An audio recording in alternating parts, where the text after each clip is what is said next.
Hey everyone, Alex from Android Central here with a very quick look at a new leaked Jelly Bean ROM for the Samsung Galaxy S3. So this is just leaked out this morning. It's not an official build. It's a testing build from Samsung, but it is Jelly Bean. It is on the Samsung Galaxy S3 here. So hop in the settings, you can see what we are dealing with. It's Android 4.1.1, most recent version, was built about a couple of weeks ago, and you've got the usual Easter egg thing here.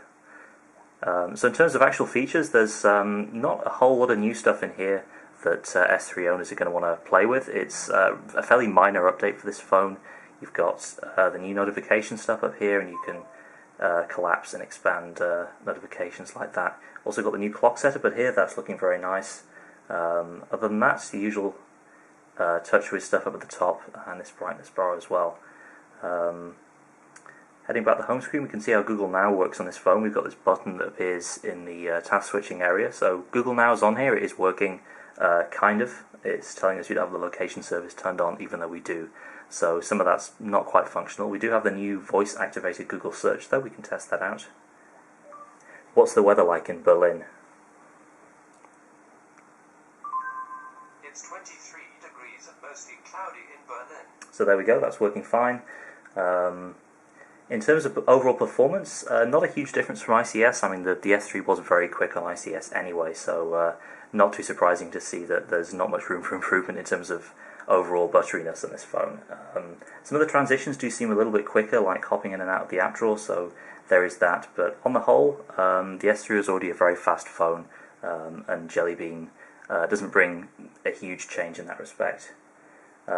So just take a look in the camera app. The camera is working in this build. It's as fast as it ever was, just taking pictures here quickly and easily. We've got the usual features in the menu here from earlier ROMs. So the launcher itself is mostly the old TouchWiz launcher from Ice Cream Sandwich. We've got a couple of new widgets like this redesigned Google Search widget here.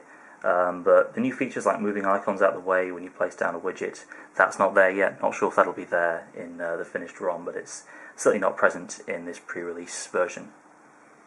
NFC features are included, though they're a little bit janky in this current version. We've got the settings here. We can see Android Beam and S Beam. Gets a little bit confused when you try and transfer files between another Jelly Bean device. It doesn't really know whether to use S Beam or Android Beam. We expect it to be fixed before the final version hits. So there you go, very quick look at an early build of Android 4.1 Jelly Bean on the Samsung Galaxy S3. Thanks for watching.